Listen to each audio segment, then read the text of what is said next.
स्वागत है आप सबको हमारे चैनल आध्यात्मिक रहस्य में। हमारे साथ इस रामायण की यात्रा में जुड़ने के लिए बहुत बहुत धन्यवाद। अगर आप पहली बार हमारे चैनल पे आए हो तो प्लीज चैनल को सब्सक्राइब जरूर करें। तो चलिए शुरू करते हैं। अयोध्या कांड 35वां सर्ग। सुमंत्र के समझाने और फटकारने पर भी कैकेयी का टस से मस न होना। तदंतर होश में आने पर सारथी सुमंत्र सहसा उठकर खड़े हो गए। उनके मन में बड़ा संताप हुआ जो अमंगलकारी था। वे क्रोध के मारे कांपने लगे। उनके शरीर और मुख की पहली स्वाभाविक कांति बदल गई। वे क्रोध से आंखें लाल करके दोनों हाथों से सिर पीटने लगे और बारंबार लंबी सांस खींचकर हाथ से हाथ मलकर दांत कटकटाकर राजा दशरथ के मन की वास्तविक अवस्था देखते हुए अपने वचन रूपी तीखे बाणों से कैकेयी के हृदय को कंपित सा करने लगे।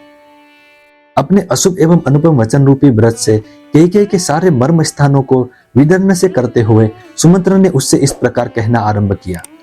देवी, जब तुमने संपूर्ण चराचर जगत के स्वामी स्वयं अपने पति महाराज दशरथ का ही त्याग कर दिया, तब इस जगत में कोई ऐसा कुकर्म नहीं है जिसे तुम न कर सको। मैं तो समझता हूं कि तुम पति की हत्या करने वाली तो हो ही, अंततः कुल घातिनी भी हो। ओह, जो देवराज इंद्र के समान अजय, पर्वत के समान अकंपनीय और महासागर के समान क्षोभ रहित हैं, उन महाराज दशरथ को भी तुम अपने कर्मों से संतप्त कर रही हो। राजा दशरथ तुम्हारे पति, पालक और वरदाता हैं। तुम इनका अपमान न करो। नारियों के लिए पति की इच्छा का महत्व करोड़ों पुत्रों से भी अधिक है। इस कुल में राजा का परलोकवास हो जाने पर उसके पुत्रों की अवस्था का विचार करके जो ज्येष्ठ पुत्र होते हैं वे ही राज्य पाते हैं।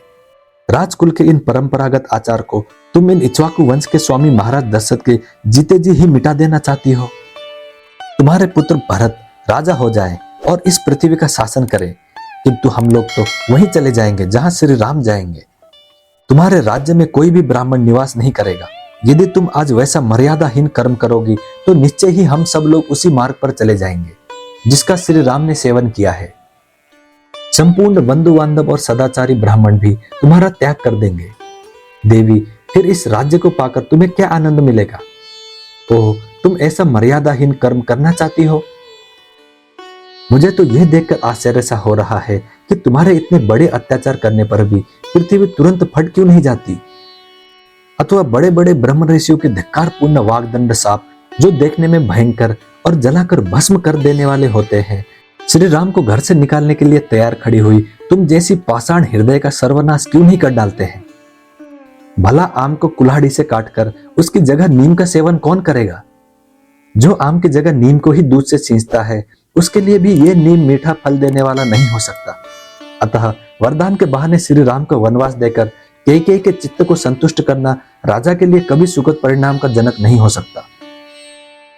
कैकेयी, मैं समझता हूं कि तुम्हारी माता का अपने कुल के अनुरूप जैसा स्वभाव था वैसा ही तुम्हारा भी है। लोक में कही जाने वाली ये कहावत सत्य है कि नीम से मधु नहीं टपकता। तुम्हारी माता के दुराग्रह की बात भी हम जानते हैं। इसके विषय में पहले जैसा सुना गया है वह बताया जाता है।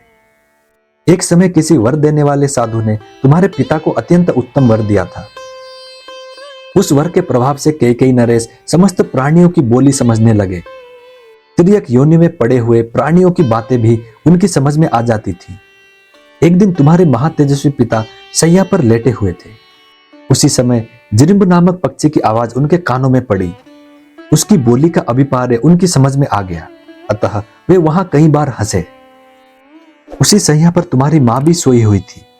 वह यह समझकर कि राजा मेरी ही हंसी उड़ा रहे हैं, कुपित हो उठी और गले में मौत की फांसी लगाने की इच्छा रखती हुई बोली, सौम्य नरेश्वर, तुम्हारे हंसने का क्या कारण है, यह मैं जानना चाहती हूँ। रानी, यदि मैं अपने हंसने का कारण बता दूं तो उसी क्षण मेरी मृत्यु हो जाएगी, इसमें संशय नहीं है। देवी, यह सुनकर तुम्हारी रानी माता ने तुम्हारे पिता कैकेयी राजा से फिर से कहा, तुम जियो या मरो, मुझे कारण बता दो। भविष्य में तुम फिर मेरी हंसी नहीं उड़ा सकोगे। अपनी प्यारी रानी के ऐसा कहने पर कैकेयी नरेश ने उस वर देने वाले साधु के पास जाकर सारा समाचार ठीक ठीक कह सुनाया। तब उस वर देने वाले साधु ने राजा को उत्तर दिया, महाराज, रानी मरे या घर से निकल जाए, तुम कदापि ये बात उसे न बताना। प्रसन्न चित्त वाले उस साधु का यह वचन सुनकर कैकेयी नरेश ने तुम्हारी माता को तुरंत घर से निकाल दिया और स्वयं कुबेर के समान विहार करने लगे। तुम भी इसी प्रकार दुर्जनों के मार्ग पर स्थित हो, पाप पर ही दृष्टि रखकर मोहवश राजा से यह अनुचित आग्रह कर रही हो। आज मुझे ये लोकोक्ति 16 आने सच मालूम होती है कि पुत्र पिता के समान होते हैं और कन्याएं माता के समान। तुम ऐसी न बनो, इस लोकोक्ति को अपने जीवन में चरितार्थ न करो। राजा ने जो कुछ कहा है उसे स्वीकार करो। श्री राम का राज्याभिषेक होने दो। अपने पति की इच्छा का अनुसरण करके इस जन समुदाय को यहां शरण देने वाली बनो। पापपूर्ण विचार रखने वाले लोगों के बहकाव में आकर तुम देवराज इंद्र के तुल्य तेजस्वी अपने लोक प्रतिपालक स्वामी को अनुचित कर्म में न लगाओ।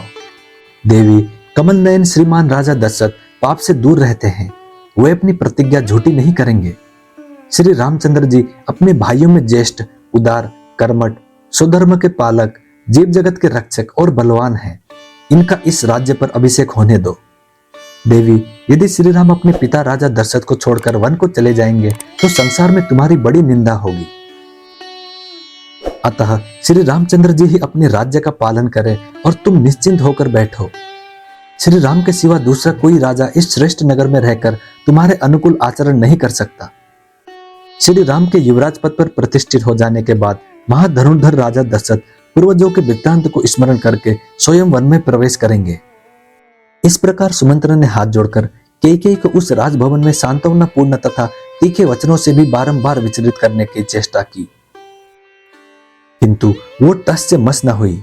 देवी कैकेयी के मन में ना तो क्षोभ हुआ और न दुख ही। उस समय उसके चेहरे के रंग में भी कोई फर्क पड़ता नहीं दिखाई दिया। इस प्रकार श्री वाल्मीकि निर्मित आर्ष रामायण आदि काव्य के अयोध्या कांड में 35वां सर्ग पूरा हुआ।